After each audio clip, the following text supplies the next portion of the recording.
hit on targeted advertising, and then circling back and saying, okay, well, we talked about setting our goals. How do we measure our goals? What are the metrics? What do they mean? And how do we even find them? And once you find them, what does that mean? So we'll look at a couple examples to hopefully give you enough knowledge to when you go back home and look at your metrics, you can interpret it without being overwhelmed and confused. And then finally, some of my favorite resources. I'll share those with you so that you can use those at home as well. So review, and I have my hats and my ear warmers again. So question number 1, what are some of the main factors that Facebook considers in their algorithm? Yes? Interest, like community interest. Okay, so how would they what are they looking for? People visiting your page and you commenting. Okay. Interaction. Okay, that interaction, good. Which would you like? Okay, what else? What else are they looking at? If it's like emotional or like connects personally with the people. Right, if the people are connecting, so hat or your warmer. Okay, very good. So are people interacting with your page, and what else are they looking for? Are people interacting? Yes. Family. With their family and friends. Yeah, Good. Your warmer hat. Okay. Family and friends, and so if it's too old, it's not going to be as relevant. Okay, so good. So when they're looking at those interactions, again, it's important to not just be interacting with you, but interacting. I'm going to trip over this thing. One time I was teaching high school and I tripped over my projector in true form, like slow motion fell to the ground, and my kids, once they knew I was okay, it was kind of funny, so that may happen, you know. So they're going to look at the interactions between the people on your page, okay? So if somebody makes a comment and then somebody then jumps on and starts talking with that person, that's going to be valuable as well. So very good. And then in general, how is the algorithm changing? Doing less public content. Less public, more yeah. like individual. They're showing, yes, more of the individual content. All right, very good. And we actually talked about what's considered engaging content with the first question. And then here's the big question of the day. With the changes in the algorithm occurring, what is not changing? Allison. You can still pay to show up on somebody's website. Yes, so the ads platform is not changing. Take it easy. Okay. All right, so very good. And so that's what leads us to today. So again, like with the changes, I'm not really that worried about it, because I think that if you're using good social media practices to begin with, you're creating engaging content, you're keeping in mind that you want people to interact with each other and with your brand, and you're kind of giving that little extra push to get out there in the news feed, then you're going to be doing a lot of things correctly.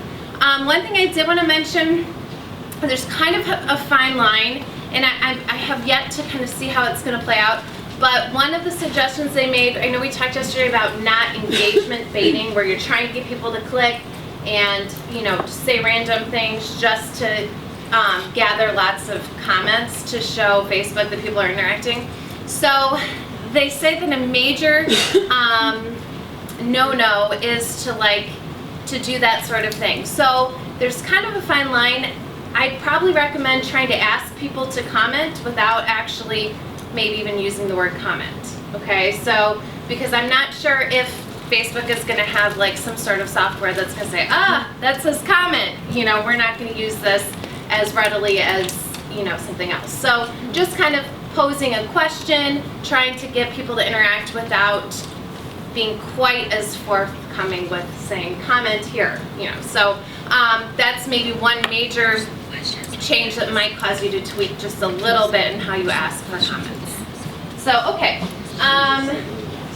So again, we said you have to use ads to be seen. Facebook is competitive, so you're competing against friends, family, other brands, Walmart. I mean, you're trying to get out there, you know, in front of all of those people and try to kind of fight for the top.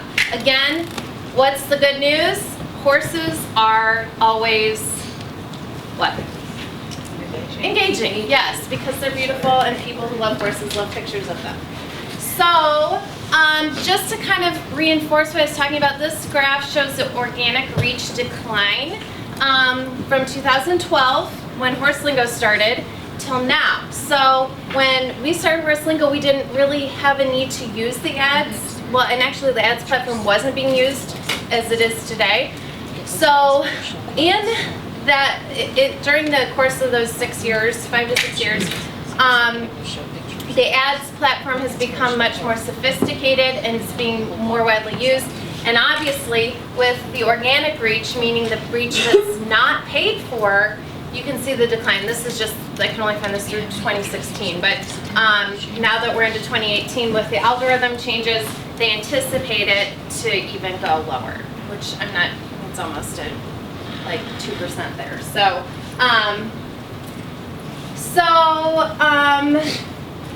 how do the changes affect Facebook ads? They don't.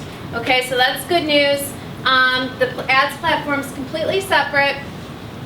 The one factor that might be impacted is maybe how much ads are going to cost, and that's the big question that everybody asks, and I'll try to answer it, but it's so specific to you and your business and your, you know, if you're trying to get local customers, you have to it's kind of a testing and reevaluating sort of process. What do I spend? Where do I target?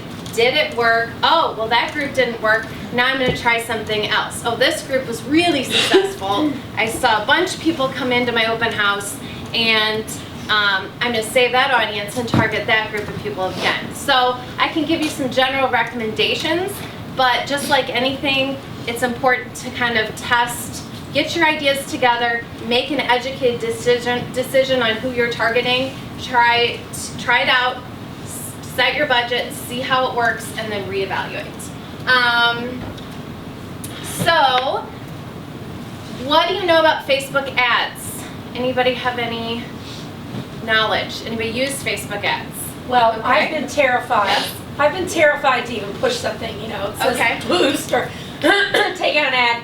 But then Anna, she started doing it, so it really was really good for the workshop. Right, and do you Yeah. want to share a little bit about what you